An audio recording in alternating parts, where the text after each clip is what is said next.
بسم الله الرحمن الرحيم نحمده ونصلي على رسوله الكريم أما بعد فأعوذ بالله من الشيطان الرجيم من همزه ونفخه ونفسه اللهم صل على محمد وعلى آل محمد كما صليت على إبراهيم وعلى آل إبراهيم إنك حميد مجيد اللهم بارك على محمد وعلى آل محمد كما باركت على إبراهيم وعلى آل إبراهيم إنك حميد مجيد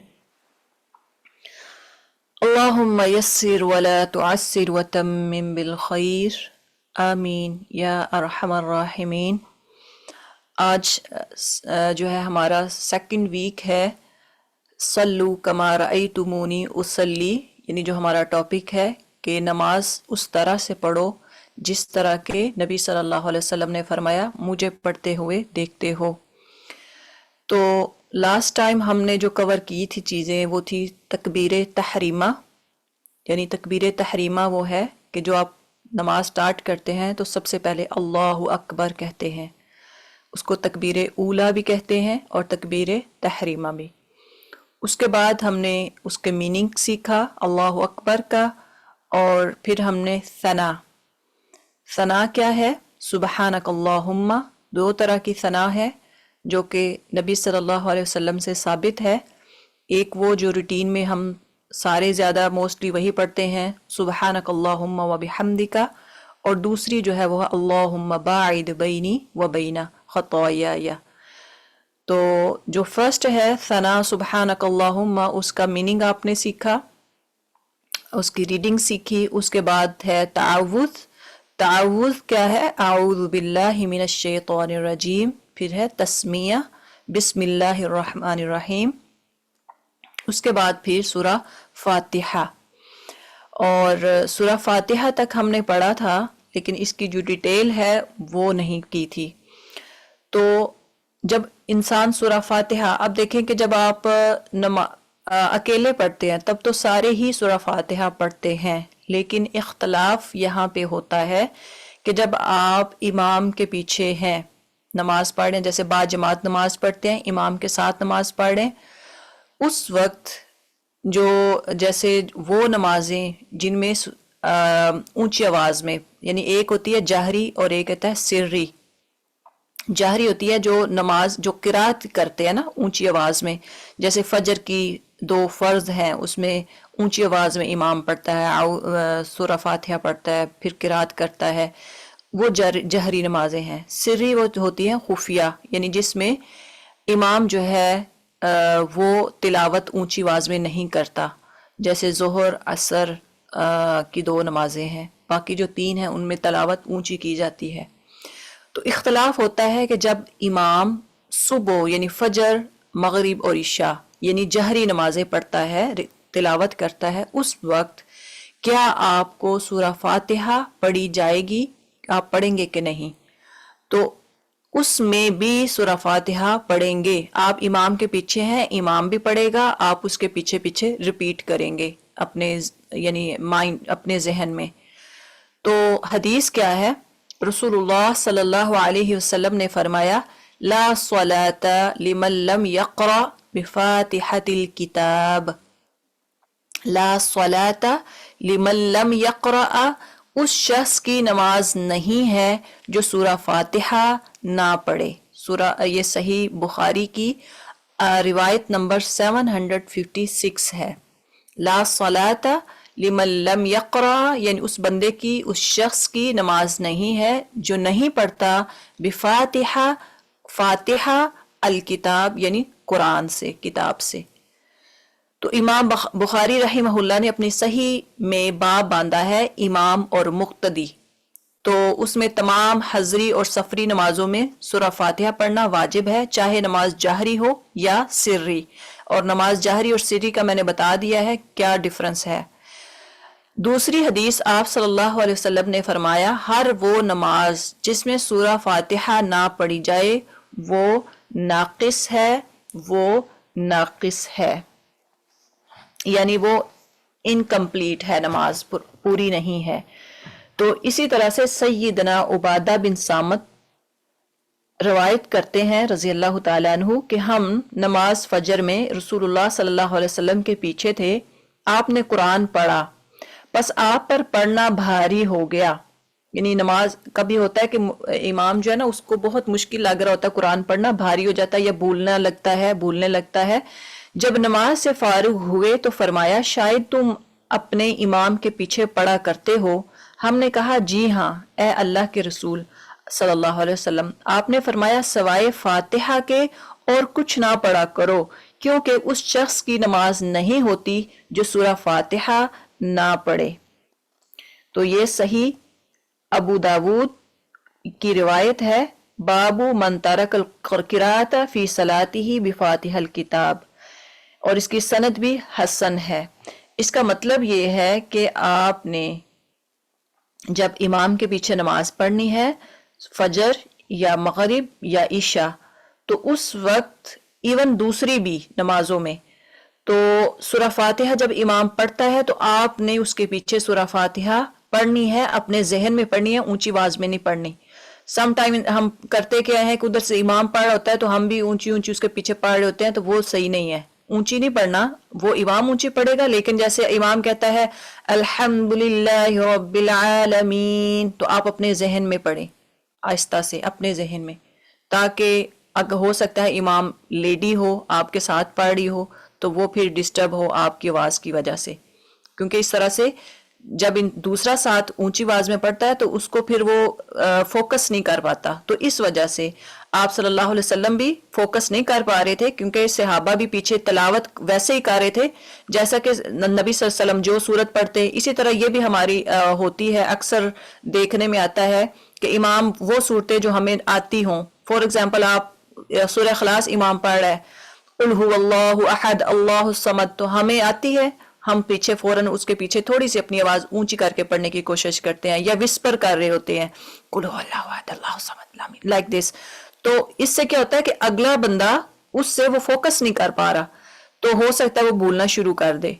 تو اس وجہ سے آپ سے یہ جو حدیث ہے اس وجہ سے بھی یہ ہے کہ آپ اپنی نماز میں سورہ فاتحہ پڑھے، اس کے بغیر نماز نہیں ہے، لیکن آپ نے اپنے ذہن میں پڑھنی ہے اگر آپ امام کے پیچھے ہیں، ٹھیک ہے۔ اسی طرح سے ایک اور روایت میں بھی ہے کہ نبی صلی اللہ علیہ وسلم نے فرمایا میں اپنے دل میں کہتا تھا کہ قرآن کا پڑھنا مجھ پر دشوار کیوں ہو رہا ہے، بس جب میں اونچی آواز سے پڑھوں جہری نمازوں میں تو قرآن سے سورہ فاتحہ کے سوا کچھ بھی نہ پڑھو۔ اب یہ ہے کہ صرف آپ امام کے پیچھے ہیں، صرف سورہ فاتحہ آپ نے پڑھنی ہے، باقی امام کچھ بھی ریسائٹ کر رہا ہے، کچھ بھی وہ تلاوت کر رہا ہے، آپ نے اور کچھ نہیں پڑھنا، صرف آپ نے وہاں پہ سننا ہے سوائے سورہ فاتحہ کے، ٹھیک ہے۔ اسی طرح سے سیدنا ابو ہریرہ رضی اللہ تعالیٰ عنہ بیان کرتے ہیں کہ رسول اللہ صلی اللہ علیہ وسلم نے فرمایا جس شخص نے نماز پڑھی اور اس میں سورہ فاتحہ نہ پڑھی بس وہ نماز ناقص ہے، ناقص ہے، ناقص ہے، پوری نہیں ہے۔ سیدنا ابو ہریرہ رضی اللہ تعالی عنہ سے پوچھا گیا کہ ہم امام کے پیچھے ہوتے ہیں پھر بھی پڑھے؟ تو سیدنا ابو ہریرہ رضی اللہ تعالی عنہ نے کہا ہاں، تو اس کو دل میں پڑھ، ٹھیک ہے۔ اسی طرح سے یہ بھی روایت جو ہے صحیح مسلم کی ہے، روایت نمبر جو ہے یہ ہے 395، تو باب جس سے یہ چیپٹر جو ہے وہ ہے باب وجوب قراءۃ الفاتحہ فی کل رکعہ، یعنی ہر رکعت میں سورہ فاتحہ کو پڑھا جائے گا، واجب ہے۔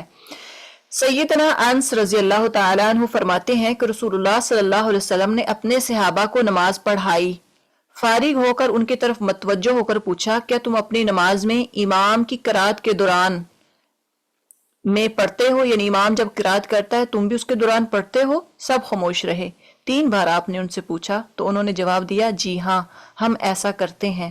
آپ صلی اللہ علیہ وسلم نے فرمایا ایسا نہ کرو، تم صرف سورہ فاتحہ دل میں پڑھ لیا کرو۔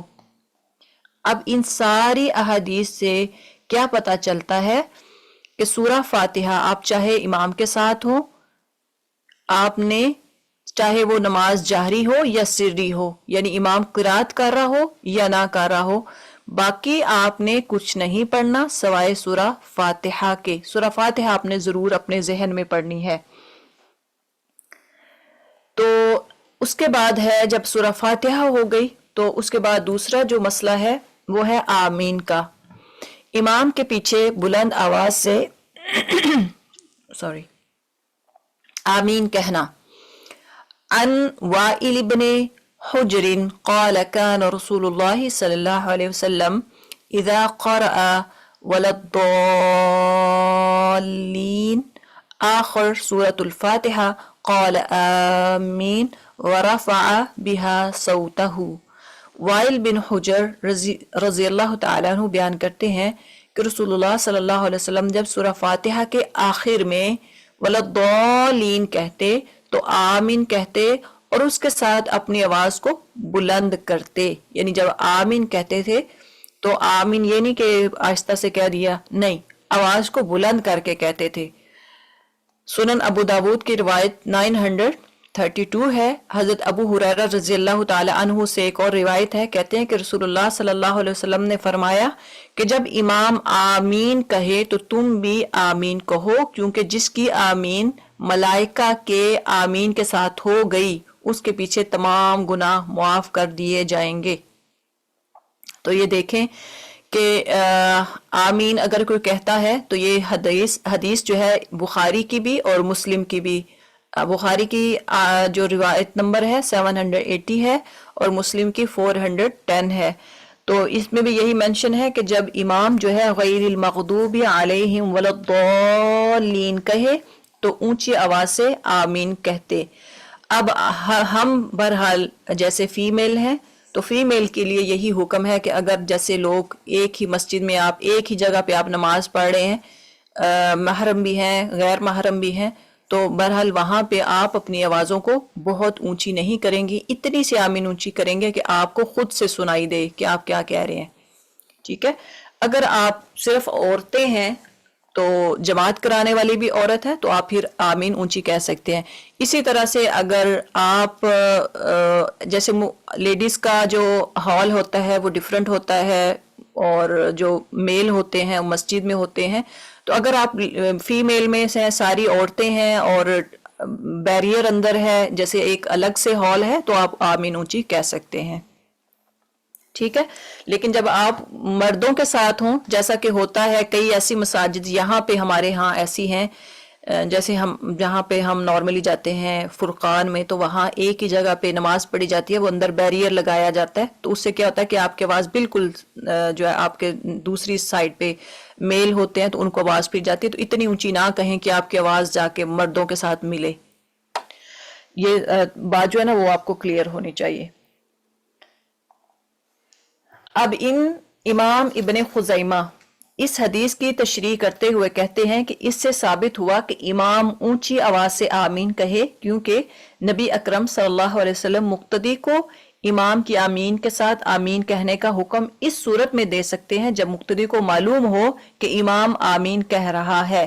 بہرحال امام پہلے آمین اونچی کہے گا تو جو آپ کے اس کے فالوور ہوں گے وہ بھی اونچی آواز میں آمین کہیں گے.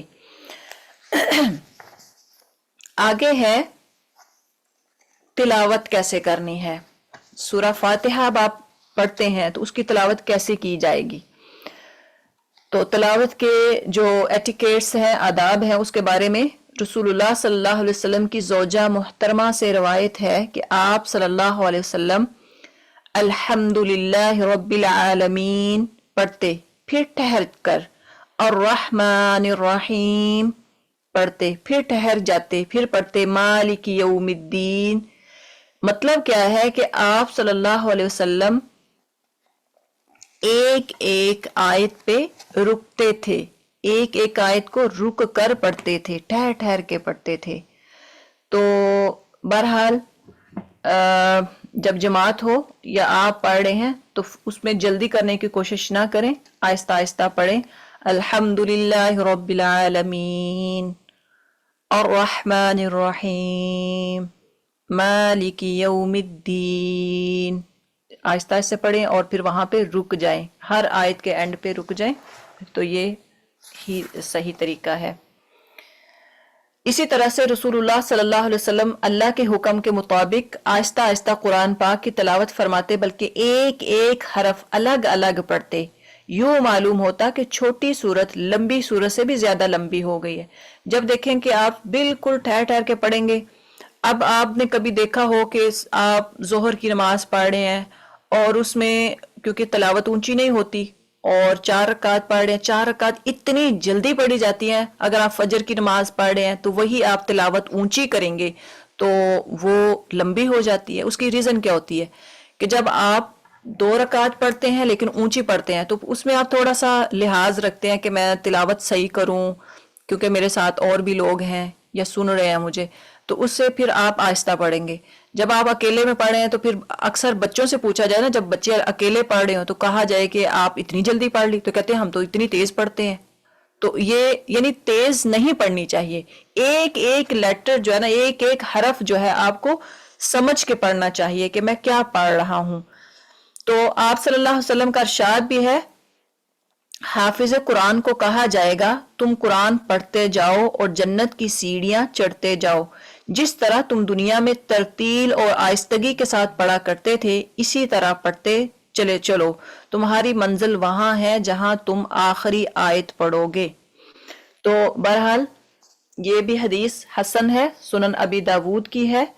تو اسی طرح سے جامعہ ترمذی میں بھی ہے کہ یہ جو قرآن ہے، یہ جو یعنی جہاں پہ مقام ہوگا انسان کا جو حافظ قرآن ہوگا، تو قرآن آپ ایون اکیلے پڑھ رہے ہیں یا جماعت میں تو آہستہ آہستہ پڑھیں، ترتیل کے ساتھ پڑھیں، تلاوت کے ساتھ پڑھیں، چاہے تھوڑا پڑھ لیں۔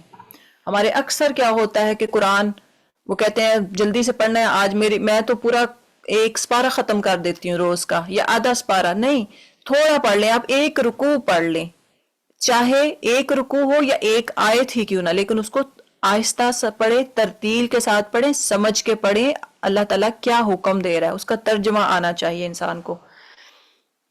اسی طرح سے رسول اللہ صلی اللہ علیہ وسلم قرآن کو اچھی آواز سے پڑھنے کا حکم فرماتے تھے، اس لیے خوبصورت آواز کے ساتھ قرآن پڑھنے میں مزید حسن پیدا ہوتا ہے۔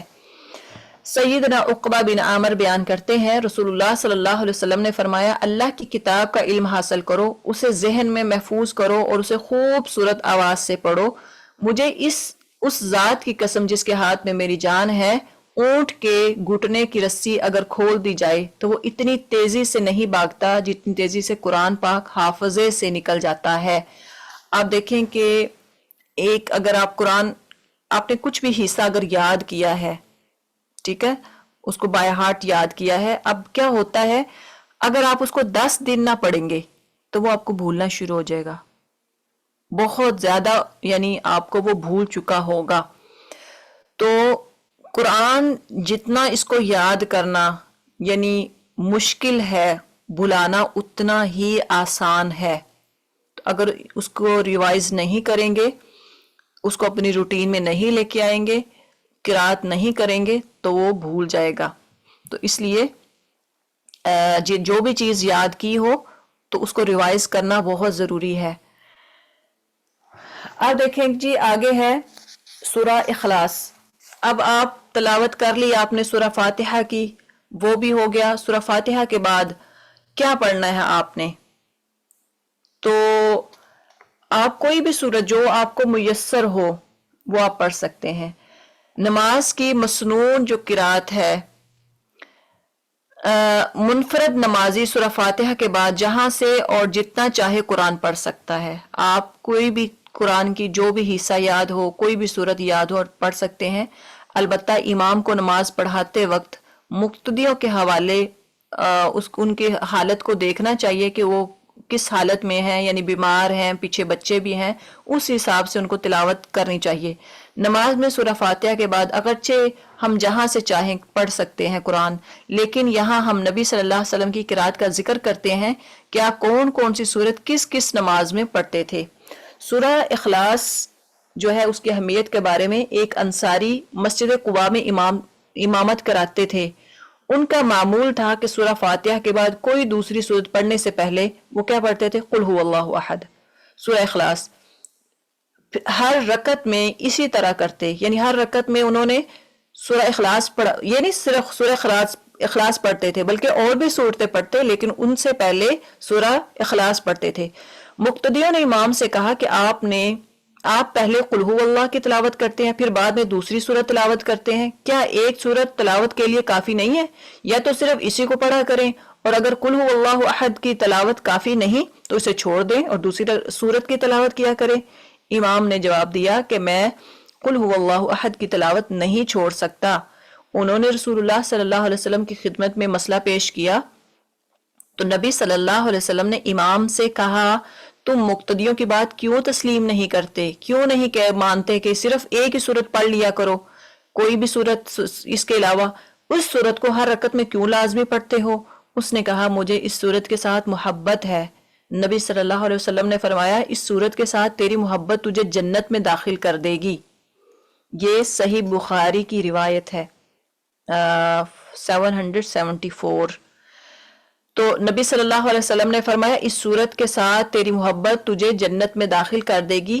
ایک صحابی نے نبی صلی اللہ علیہ وسلم سے کہا کہ میرا ایک پڑوسی رات کے قیام میں سورہ فاتحہ کے بعد سورہ اخلاص تلاوت کرتا ہے، دوسری کوئی آیت تلاوت نہیں کرتا۔ آپ نے فرمایا اس ذات کی قسم جس کے قبضے میں میری جان ہے، یہ سورت تہائی قرآن کے برابر ہے۔ یعنی آپ قرآن پڑھتے ہیں تو قرآن کے کتنے حصے ہیں؟ 3 ہے نا، یعنی 10 تو 3 حصے ہیں قرآن کے۔ تو اگر کوئی ایک یعنی کوارٹر جو ہے، اگر کوئی سورت اخلاص پڑھتا ہے قل هو اللہ احد اللہ الصمد لم یلد ولم یولد ولم یکن لہ کفوا احد، اگر کوئی یہ پڑھتا ہے تو گویا اس نے 10 جز یعنی 10 سپارے اس کو پڑھنے کا ثواب ملے گا 1 کوارٹر۔ پھر کوئی 2 دفعہ پڑھتا ہے تو 2 کوارٹر، اور پھر کوئی 3 دفعہ پڑھتا ہے تو پورا قرآن پڑھنے کے برابر ثواب ملتا ہے۔ یہ ثواب کی بات ہو رہی ہے۔ تو یہ ہے کہ آپ اپنی نماز میں اس کی روٹین بنا سکتے ہیں، لازمی نہیں کہ صرف اسی صورت کو ہی پڑھتے جائیں، باقی صورتیں آپ یاد نہ کریں، تو یہ بھی پڑھیں باقی صورتیں بھی پڑھیں۔ اسی طرح سے اور بھی کافی زیادہ سنت سے ثابت ہے کہ جمعے کے دن فجر نماز میں آپ صلی اللہ علیہ وسلم کیا پڑھتے تھے، اسی طرح سے باقی نمازوں میں تو ان کی ڈیٹیل جمعے کے دن نماز فجر میں آپ صلی اللہ علیہ وسلم الف لام میم تنزیل اور دوسری میں حل اتاک علی الانسان، حل اتا علی الانسان یعنی سورہ دہر پڑھا کرتے تھے۔ مختلف برحال مواقع پہ آپ صلی اللہ علیہ وسلم نے مختلف صورتیں پڑھی، تو یہ تو بہت زیادہ ہو جائے گا کہ عشاء کی نماز میں کیا، مغرب کی نماز میں کیا، بہرحال آپ کو جو صورت یاد ہے جو میسر ہے وہ آپ پڑھ سکتے ہیں، ریسٹرکشن نہیں ہے کہ لازمی آپ نے یہ پڑھنی ہے اور یہ پڑھنی ہے، ایسا کچھ بھی نہیں ہے۔ آپ کو جو چیز جو سورہ یاد ہے یا جو قرآن کا حصہ آپ کو آتا ہے اچھے طریقے سے وہ آپ پڑھ سکتے ہیں، ٹھیک ہے۔ اس کے بعد ہے جی